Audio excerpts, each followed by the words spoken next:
नमस्ते दोस्तों सभी पेरेंट्स चाहते हैं उनके बच्चों का फ्यूचर ब्राइट हो, बच्चों को हायर एजुकेशन मिले, बच्चे जिस फील्ड में भी जाएं वहां अपना बेस्ट दे सकें। तो ऐसे में मिडिल क्लास पेरेंट्स इन्वेस्टमेंट का रास्ता चुनते हैं। वे समझते हैं कुछ अपनी सेविंग्स और कुछ इन्वेस्टमेंट का रिटर्न मिलाकर बच्चों को हायर एजुकेशन दिलवाई जा सकती है, जो कि बेस्ट अंडरस्टैंडिंग है। इवन मैं अपनी बात करूं तो मैं भी अपने बच्चों के लिए कुछ रुपए पीपीएफ अकाउंट में और कुछ रुपए म्यूचुअल फंड में इन्वेस्ट करता हूं। दोस्तों, आज हमारी वीडियो का टॉपिक भी यही है कि आप अपने बच्चों के लिए अच्छे रिटर्न वाला पोर्टफोलियो कैसे बना सकते हैं। तो दोस्तों, सारी बातें वीडियो में डिस्कस करेंगे, इसलिए वीडियो को बिना स्किप किए लास्ट तक पूरा देखिए। दोस्तों, वीडियो के लास्ट में आपको कैलकुलेशन करके भी दिखाएंगे। चलिए दोस्तों, बिना देरी किए वीडियो शुरू करते हैं। दोस्तों, आज हमारे टॉपिक हैं पीपीएफ इन्वेस्टमेंट और म्यूचुअल फंड इन्वेस्टमेंट। दोस्तों, पहले बात करते हैं पीपीएफ अकाउंट की। दोस्तों, पीपीएफ यानी पब्लिक प्रोविडेंट फंड होता है। दोस्तों, यह स्कीम भारत सरकार की सपोर्ट से चलाई जाने वाली एक छोटी बचत योजना है। इस स्कीम में कोई भी भारतीय नागरिक अपना अकाउंट खोल सकता है। आप बच्चों के लिए निवेश कर रहे हैं तो आप अपने बच्चों के नाम से भी अकाउंट खोल सकते हैं। बच्चों के नाम से अकाउंट खोलने के लिए केवल बच्चे का बर्थ सर्टिफिकेट की जरूरत पड़ती है, बाकी सारे डॉक्यूमेंट्स माता पिता के लगेंगे।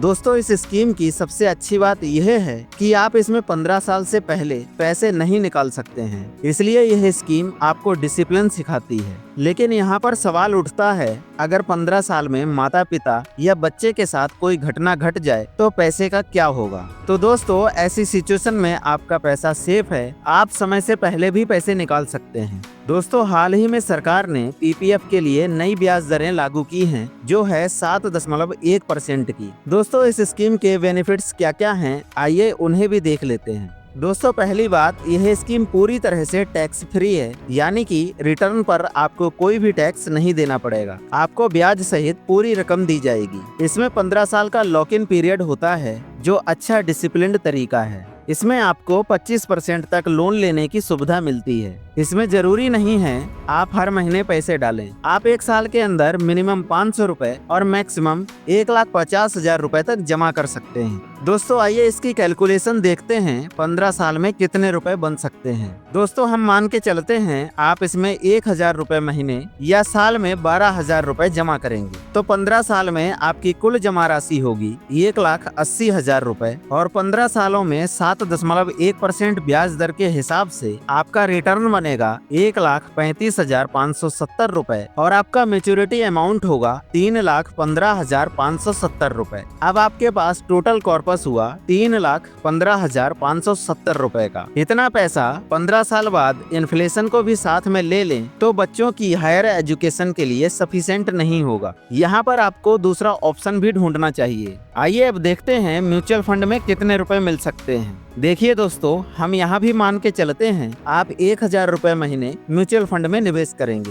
दोस्तों, कैलकुलेशन देखने से पहले फंड के बारे में भी जानना जरूरी है कि आपको कौन सा फंड लेना चाहिए, क्योंकि दोस्तों आपका टेन्योर है 15 साल का, इसलिए आपको लार्ज कैप फंड की तरफ जाना ठीक रहेगा, क्योंकि यहाँ पर आपको मिड कैप या स्मॉल कैप कैटेगरी के कंपैरिजन में रिस्क थोड़ा कम मिलेगा। चलिए एक एग्जांपल के साथ समझते हैं। मान लो आपने एचडीएफसी का लार्ज कैप फंड लिया है। आइए देखते हैं अभी तक इस फंड ने कैसा परफॉर्म किया है। दोस्तों, इस फंड ने पिछले एक साल में 3.75% का रिटर्न दिया है और पिछले 3 साल में 12.04% का रिटर्न दिया है और पिछले 5 साल में 13.33% का रिटर्न दिया है और इस फंड का ऑल टाइम रिटर्न है 13.82% का और इस फंड का फंड साइज है 37,808 करोड़ रुपए। दोस्तों, फंड साइज का सीधा मतलब है कि लाखों लोगों ने इस फंड में इतने रुपए का निवेश ऑलरेडी कर दिया है और जब आप इस फंड में निवेश करेंगे तब आपको कुछ फीस पे करनी पड़ेगी, जिसे एक्सपेंस रेशियो कहते हैं, जो है 1.04% की। दोस्तों, यह फंड लगभग 47 कंपनियों में निवेश करता है, जिनके नाम हैं आईसीआईसीआई बैंक लिमिटेड, भारतीय एयरटेल लिमिटेड,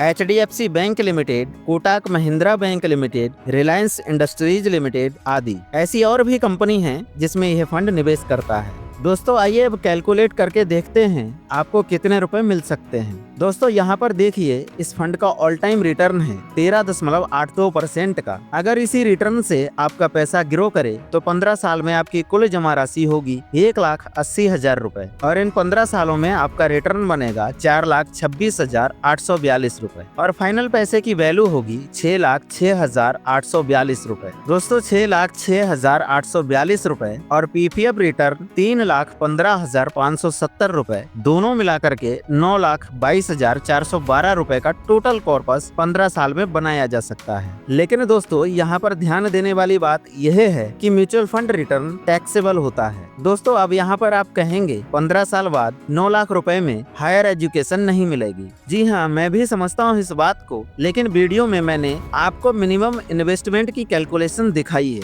इस वीडियो का उद्देश्य था आप बैलेंस्ड पोर्टफोलियो कैसे तैयार कर सकते हैं। जैसे पीपीएफ में गारंटीड रिटर्न मिलता है और म्यूचुअल फंड में मार्केट पर डिपेंड करता है। आप ज्यादा रिटर्न के लिए अपनी इन्वेस्टमेंट बढ़ा सकते हैं। तो दोस्तों ये थी सारी जानकारी बैलेंस्ड पोर्टफोलियो के बारे में। आपको यह जानकारी कैसी लगी कमेंट सेक्शन में कमेंट करके जरूर बताना। दोस्तों अगर वीडियो अच्छी लगी हो तो हम उम्मीद करते हैं आप इस वीडियो को लाइक कर देंगे और जरूरतमंद लोगों के साथ शेयर कर देंगे और चैनल को भी सब्सक्राइब कर लेंगे। दोस्तों एक छोटा सा डिस्क्लेमर, इस वीडियो में दी गई जानकारी शिक्षा के उद्देश्य से है। इसमें निवेश करने की सलाह नहीं दी जाती है क्योंकि म्यूचुअल फंड रिस्की होते हैं, इसलिए सोच समझकर निवेश करें। थैंक्स फॉर वॉचिंग निवेश बाजार यूट्यूब चैनल।